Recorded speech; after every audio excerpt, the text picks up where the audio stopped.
find that when I'm working full time, it's easy for my personal goals to get swallowed by work, distractions, exhaustion, or just doing errands.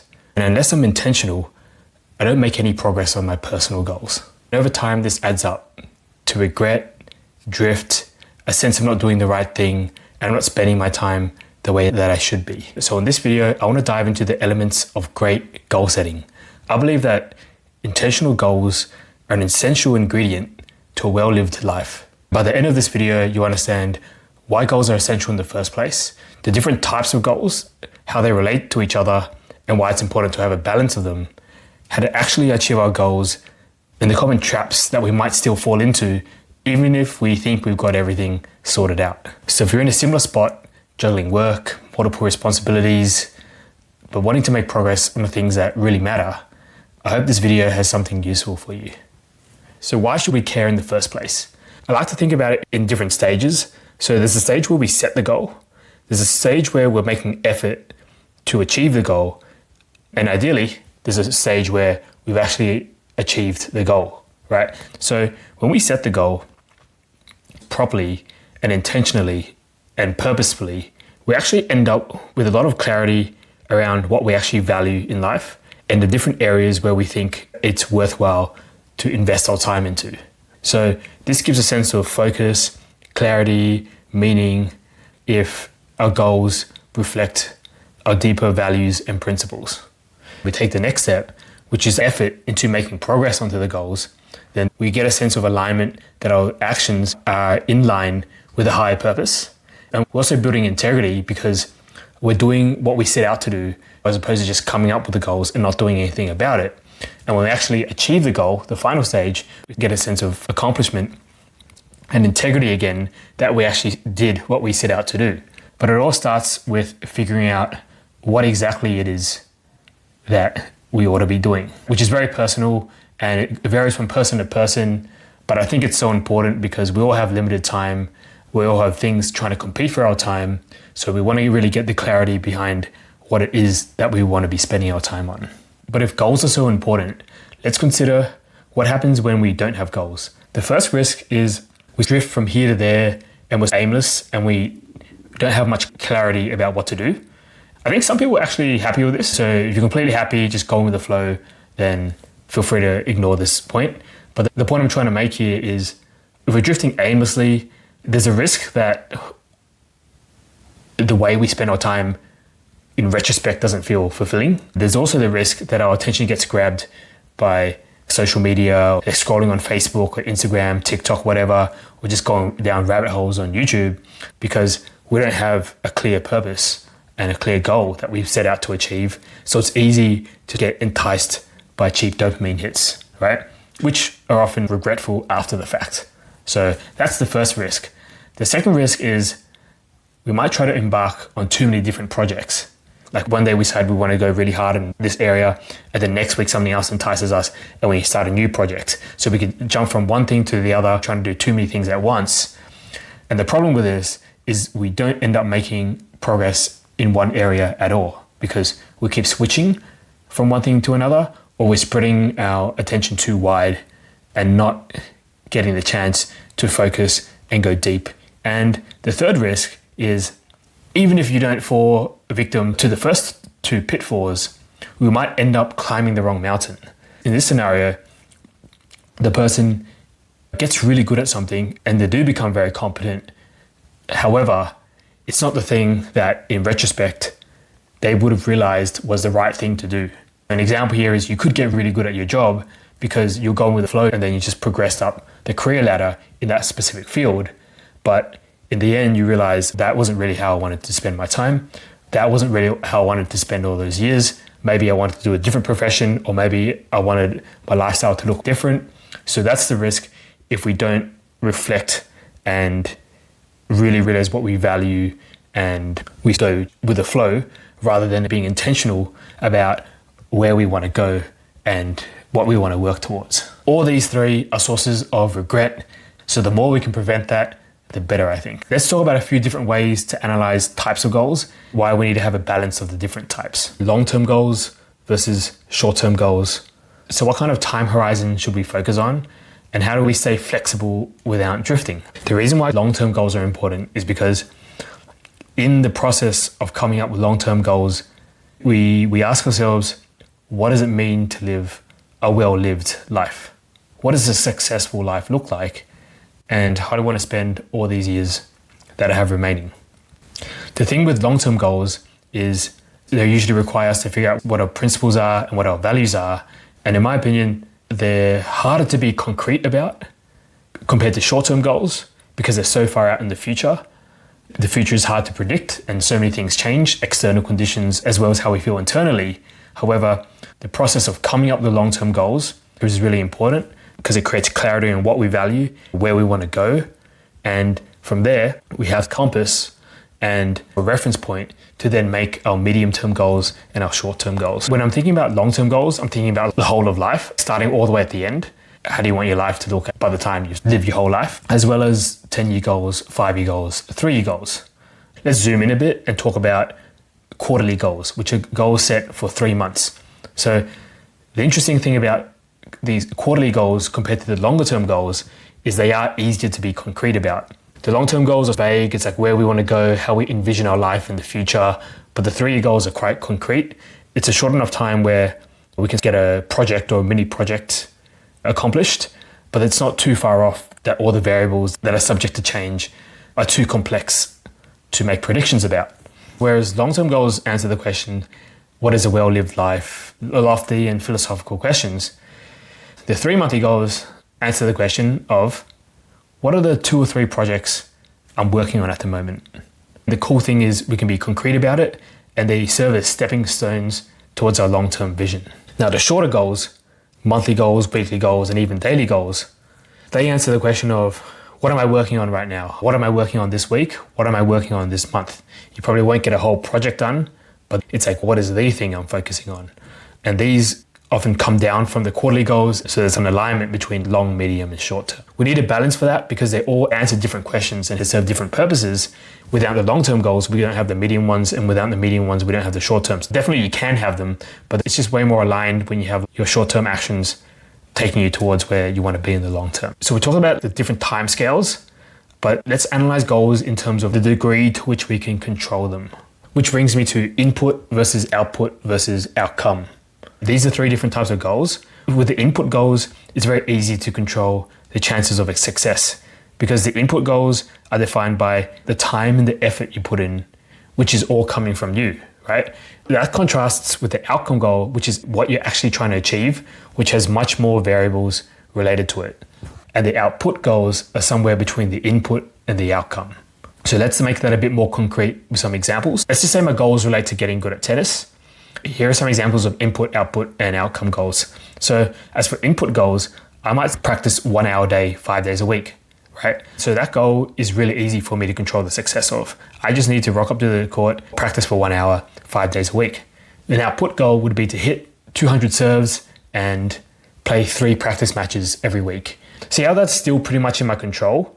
However, it's a bit more variable than the input goal. And then now I have a metric to hit, 200 serves, and also I've got to play 3 matches. It's still pretty much in my control, but say maybe one day I'm feeling a bit injured, I can't practice my serve as much, or perhaps it's rainy that week, so I only do 2 matches instead of 3. That's like an output goal. And the outcome goal, let's say I want to win 3 out of 5 matches this month.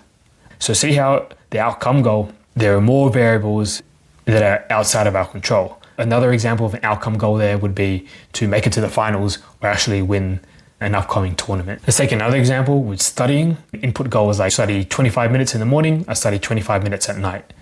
Easy, right? It's all related to my effort. An output goal would be to finish 1 chapter summary every day. It's a bit harder to control. Maybe in some sessions I won't do a chapter, just depending on how the textbook is structured. Some chapters are long, some are short, some are complicated, some are easy, etc. And an actual outcome goal is to get a distinction at the end of the semester. The degree at which we can control things, they start very high, then they get lower as you go from input to outcome. A balance of them is necessary. If you only set outcome goals, then you're only focusing on the final goal and you're not really focusing on the steps that are going to get you there. And if you only have outcome goals, You don't focus on the habits, the systems, and the actions. You're just focusing on what you want. You're not focusing on how to get there. But then on the flip side, the other extreme is if you only have input goals and you're all process, then the risk there is you keep doing stuff, right? But then you're only focusing on what you're doing without remembering why you're doing it and the outcome you're trying to get. So the risk is you keep doing stuff, but then you don't really go anywhere. It's easy to neglect the measure of progress with reference to the outcome you're trying to achieve in the first place. Those are the two extremes, which is why when you set goals, it's good to be aware of the inputs, outputs, and outcomes. It increases your likelihood of success. So even if we know the types, and even if we made sure we have a balance of them, how do we know which areas of our life to focus on? Another way to categorize goals is to categorize them by area, a life area or life bucket, however you want to put it. 3 common categories are like health, wealth, and relationships. However, for different people, it could be different. But the idea behind categorizing it by different areas in your life is when you're setting your goals, you assign goals to each area to make sure that you're not neglecting different areas. Or if you do decide to neglect some areas temporarily, then you do it intentionally as opposed to getting distracted by other goals. I think those 3 areas really relate to each other. If your health is good, you'll probably be stronger in wealth than otherwise because the capacity to work and your creativity is quite dependent on how healthy you are. And same with your relationships. If your relationships are going well, then that's one less stress or worry that's going to affect you when you're trying to work.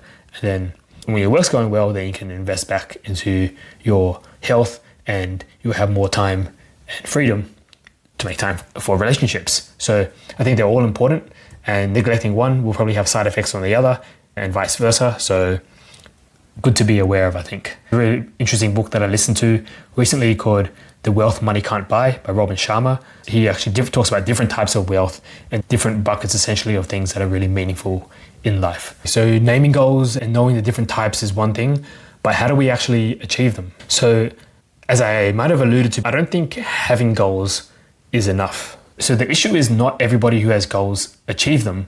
And if you consider the group of people who achieve goals and the people who don't achieve their goals, the commonality between them is they often have the same goals. You actually want to see what's different between the people who achieve the goals and the people who merely set them and don't end up achieving them. Since the goals themselves are the commonality, that can't be the differentiating factor, and therefore it's not enough to have goals. James Clear, the author of Atomic Habits, says you don't rise to the level of your goals, you fall to the level of your systems. He's basically implying that it's not how good the goals are, but it's how good the systems you have at taking you towards your goals. So let's start at level 1 and we'll go to level 5. As we go from level 1 to 5, we're going to increase in effectiveness. And level 5 has a feature which makes it very easy to implement. Level 1 is someone who sets goals and that's it. They don't do anything after that, and therefore it's hard to know whether they're actually going to reach those goals or not. But if that's all they do, then I would say probably not. Level 2 is only slightly better. And what they do is they set the goals and they break them down into chunks. And yeah, that's it. Now, this might actually work if the goal is not that complex or it's not that hard to do. But again, they run the risk of only focusing on outcomes. So they might have broken down a big outcome into smaller outcomes, right? They haven't focused on inputs or systems. So that takes us to level 3, where someone breaks it down into chunks, but they're also considering the habits and environment.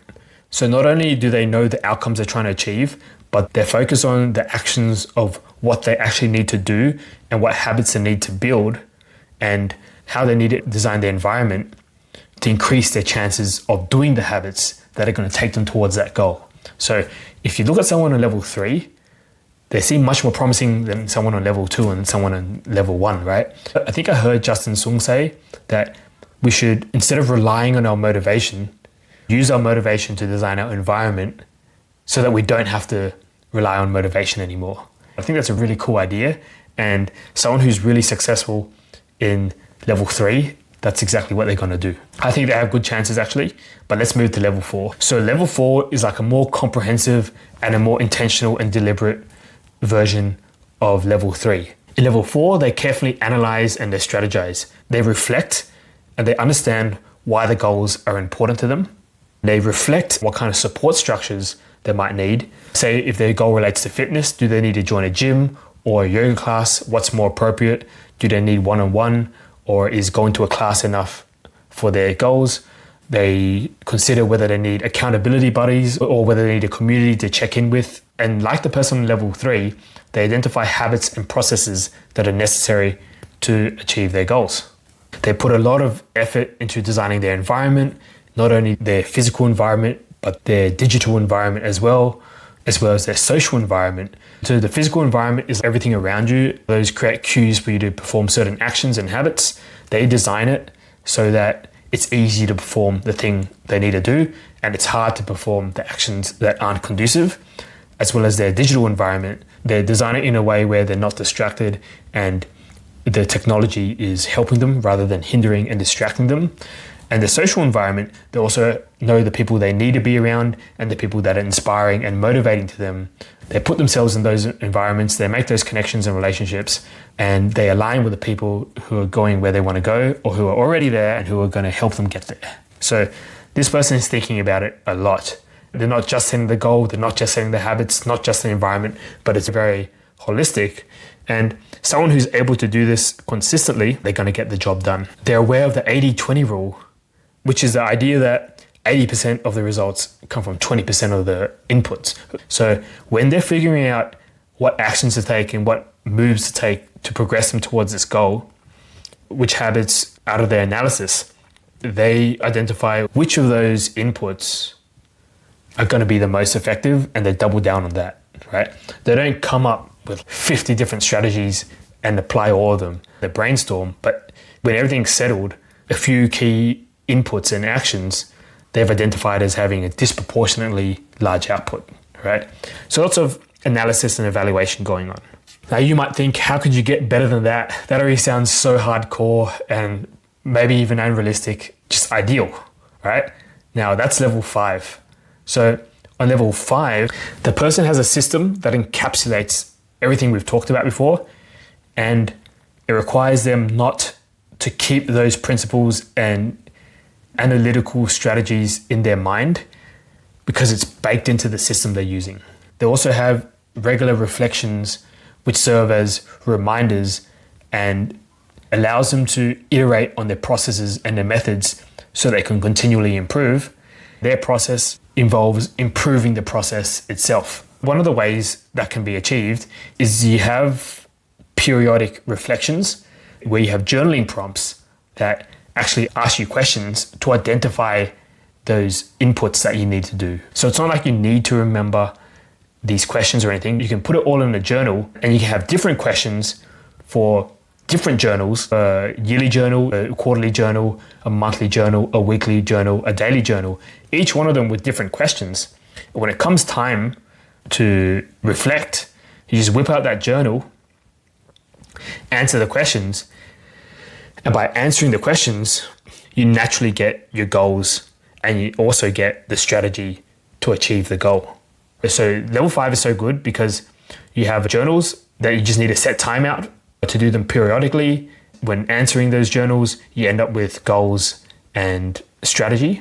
Benefit of journaling regularly is you reflect on how the goals are going and also adjust the plan and be dynamic about it because you're going to have more information as you take more action, and that information can be used to correct course or to double down on what's working or to try something else if something isn't working as good as we thought. So that's level 5. It's the same as level 4, but captured in periodic journals at different intervals, yearly, quarterly, monthly, weekly, and daily. One objection you might be thinking is this sounds really time consuming, right? The answer is yes and no. If you're talking about figuring out your long-term vision and where you want to really go, then I reckon it's fair enough to spend a lot of time on that. You don't really want it to be automatic or think about it for 5 minutes. And you're like, yeah, sweet. I'm really sure where I want to be in 30 years. These are big questions and they require a lot of reflection and introspection to arrive at the right answers, right? Even for the quarterly goals, I don't think they should take as long as the long-term goals, but your 2 or 3 projects that you're working on, I think it's fair to spend time to figure out what these are. For example, when I was doing my yearly reflection, I spent a few days doing it around New Year's. And I really wanted to be careful about it because after that, then you set the direction and you want to make sure you're going in the right direction, because after that, you're going to start putting a lot of effort to get to the goals you've defined. And similarly for the quarterly goals. However, as it gets shorter and shorter, as in the monthly, weekly, daily, the time does have to decrease. Otherwise, it's not really going to be practical. Say you have a weekly reflection, you can't have it taking 2 days every time or 3 days, right? Because then you used up half the week. That's especially true with the daily reflections, because I find that the shorter they are or the simpler they are, then the more likely they're going to be done regularly, which is what it's all about. A feature of an effective daily journal is that it's got to be very short. Otherwise, you're just not going to do it, or you're not going to do it often, right? But a feature of doing the long-term goal setting successfully is a lot of time spent. If you do it too swiftly, then no matter how productive you are and how efficient and how competent you get, you might be doing the wrong thing because you didn't think deeply enough. A few potential pitfalls. So even if everything seems to have been done correctly, we might fall into some pitfalls. I know I do. So I want to share some of them now, and then we'll wrap it up after that. So the first pitfall is not taking enough action. The first pitfall is like planning and strategizing, saying we'll do this, visualizing we'll do that, and then we don't do anything. We don't make any progress. But the thing is, consistency is like the mother of all habits. You have to do it. And consistency isn't even good enough, because after you get consistent, you need to make sure you continually improve. But then you can't continually improve and iterate on your process if you're not taking action consistently enough. It depends on the person why they're not taking action, but I would recommend taking action at all costs. So doing what you need to actually take action. For some people, that's as simple as realizing, they need to focus on their inputs, not only the outcomes. For other people, it means hiring a coach. For other people, it means joining a community, right? For other people, it means getting therapy. So it really depends. But yeah, that's the first trap. And that's a trap you don't want to be stuck in for too long. So take action at all costs. A book I'd recommend is the famous Atomic Habits, because it does break down the principles of how to develop habits and take action. But as I said, the causes and why someone's not taking action, it really depends on that person. Now, imagine we are taking action, but we're trying to do too much. If you're trying to do too much, there's a few books I'd recommend checking out. There's one called 4,000 Weeks, one called Essentialism, and one called Slow Productivity. 4,000 Weeks talks about how there's a deep cause that causes us to want to do too much, and it's our denial of death and denial of the fact that we have a limited amount of time and we can't do everything we like. So we pretend we can because it's not a comfortable idea. We take on a lot of things because we're trying to tell ourselves we're able to do all of them, when in reality we can't. It's a denial of death. In Essentialism, there was a rule of thumb where the author said, do something if it's a 9 out of 10 or a 10 out of 10, but not if it's any lower. In line with the same idea, we don't have enough time to do everything, so we really need to be able to prioritize. That should be built into the journaling system that I was talking about on level 5. The journals I do at the end, we do only come up with 2 or 3 projects to work on for the quarter. In Slow Productivity, Cal Newport, he talks about how we want to be limiting the amount of projects or the amount of things we're focusing on at all different scales. So in a year, there's only a few major projects, and same on a monthly scale, on a quarterly scale, and on a weekly scale. We want to avoid all the context switching and the overhead, and we want to go deep on a few things at a time rather than trying to do too many things at once. So the next issue is burnout. Something that's happened to me a couple of times. If we're burning out, we need to treat things like they're a marathon and not sprint all the time, especially if sprinting is costing us our health and it's costing us our productivity in the long run. The times when I've been burnt out, I had to take time off work, and even when I went back to work, I had to be very cautious about not pushing it too hard and not working too hard. Otherwise, I was getting fatigued quite quickly. Sprinting too hard in the short term, it's a risk, and I would really recommend see things as a marathon and not going too hard in individual sessions. Some interesting books related to the topic of burnout, I reckon, would be Rest, which is really good at addressing burnout because the author talks about deliberate rest, stopping at the right time, prioritizing sleep for performance, etc. He talks about traits of high achievers, and the traits that are counterintuitive if you're viewing things through the hustle mindset, such as high achievers sleep more than average, doing 4 hours of deep work per day, they take walks, they nap, they stop at the right time. And the really cool takeaway from this book is those traits, they're actually traits of high performers that are allowing them to have high output than they otherwise would have. So it's quite counterintuitive, which is why I would recommend that book. 2 more drawbacks. Second last one is psychological. We're attached to the goals, or we're attached to achieving things within a certain time frame. And the problem with that is it can cause tension, and it doesn't actually make us any more effective. So a really cool book I read was called Time Surfing, and it was written by a Zen monk. And his approach to time management is really counterintuitive, but really inspiring. His idea for time management is, instead of deferring to a to-do list every day and prescribing what we need to do at the beginning of the day, we still do the planning and we have those ideas in mind, but then we work with our intuition to do what feels appropriate at that time. With his method, once someone gets a skill, they're able to be much more dynamic and less rigid and less attached while still being productive. They work on tasks according to what pops up during the day, the unpredictable factors, as well as their energy levels.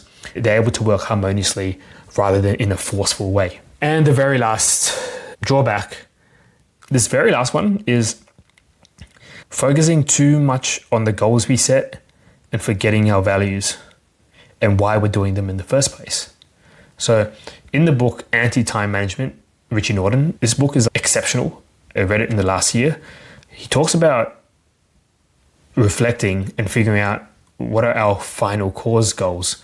What are we actually going to do after we achieve our goals? And his advice was, often these things are free, and often these things we can do now. But a lot of people tell themselves that they have to achieve goals X, Y, and Z before they're able to do what they really want to do. And the risk there is that we wait till the end of our lives or until it's too late to live the way we really want or to do the things we say are the most important to us. So in Richie's paradigm, the final cause goals are like the ultimate goals. It's like what people say they're going to do when they finally have enough time or they finally have enough money, etc., etc. And the idea here is a lot of those things, if we really thought about it, we could do now, like spending more time with our friends and our family rather than waiting too late. And in his paradigm, instead of working towards those ultimate goals, he reckons we should work from them, right? Which means we find ways to incorporate them into our lives now whilst we're working on everything else. So the book Anti-Time Management is really profound. I plan to make another video on it, but yeah, that's the last pitfall, is that we forget and neglect what's really important to us. Thank you for watching this first video on my channel. I hope it was really useful. If you found it interesting, check out the video where I give a full walkthrough of the system I use. That will be much more hands-on and practical, and you can see exactly how it's done. Thanks for watching. I'll see you on the flip side.